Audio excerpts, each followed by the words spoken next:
നമസ്കാരം, news prime മലയാളത്തിലേക്ക് സ്വാഗതം.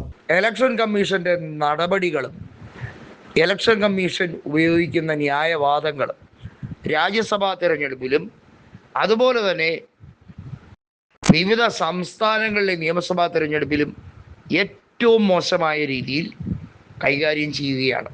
രാജ്യസഭാ തെരഞ്ഞെടുപ്പിൽ നമ്മൾ കണ്ടത് മധ്യപ്രദേശിൽ അവിടെ മീനാക്ഷി നടരാജൻ്റെ തെരഞ്ഞെടുപ്പിനെ റദ്ദ് ചെയ്ത് അവരെ അയോഗ്യയാക്കി, അവരെ മത്സരിക്കാൻ പോലും യോഗ്യതയില്ല എന്ന് വിധി എഴുതിയ ആ വാദത്തെക്കുറിച്ചാണ്.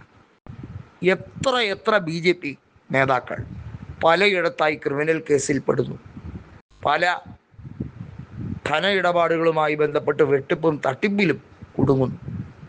അവർക്കൊക്കെ ക്ലീൻ ചിറ്റ് കിട്ടാറുണ്ട്. അവർക്കൊന്നും രാജ്യസഭാ തെരഞ്ഞെടുപ്പിൽ ഇന്നേ വരെ ഇലക്ഷൻ കമ്മീഷൻ അയോഗ്യത പറഞ്ഞിട്ടില്ല. അർദ്ധരാത്രിയിൽ പ്രധാനമന്ത്രി നരേന്ദ്രമോദി തൻ്റെ ഉറ്റ ചങ്ങാതിയായ അമിത്ഷായെ വിളിച്ചു വരുത്തി ഒരു പ്രഖ്യാപനം നടത്തുന്നു. ഇലക്ഷൻ കമ്മീഷൻ അധ്യക്ഷനായി ഇന്നു മുതൽ ജ്ഞാനേഷ് കുമാർ ചുമതല ഏൽക്കും. അന്ന് തുടങ്ങിയ പൂരമാണ്.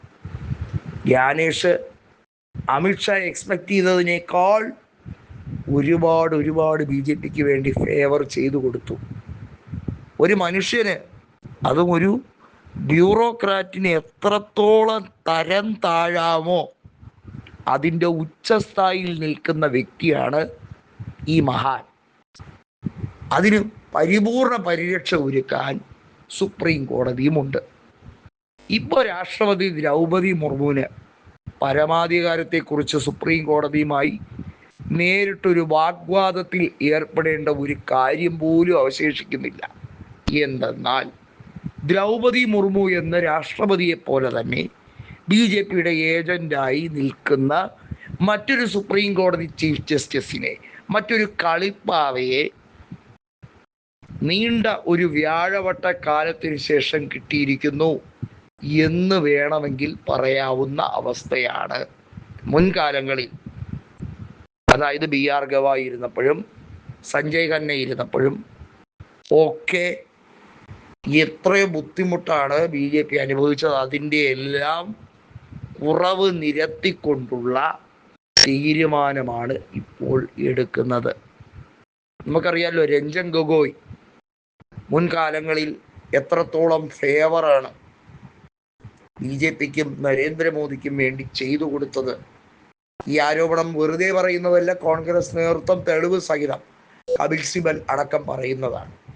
അതിന് രഞ്ജൻ ഗൊഗോയ്ക്ക് തിരിച്ചു ചെയ്തു കൊടുത്ത ഫേവർ എന്തൊക്കെയാണ് എന്നുള്ളതും വസ്തുനിഷ്ഠാപരമായി പരിശോധിക്കപ്പെടേണ്ടതാണ്. അതായത് ഇപ്പോഴത്തെ ജസ്റ്റിസായ ചീഫ് ജസ്റ്റിസായിട്ടുള്ള ജസ്റ്റിസ് സൂര്യകാന്തിന് BJP കൊടുക്കാൻ പോകുന്നത് ഒരു പ്രധാന വലിയ ഓഫറാണ് എന്നുള്ളതാണ് ഏറ്റവും വലുതായി പുറത്തു വരുന്ന റിപ്പോർട്ട്.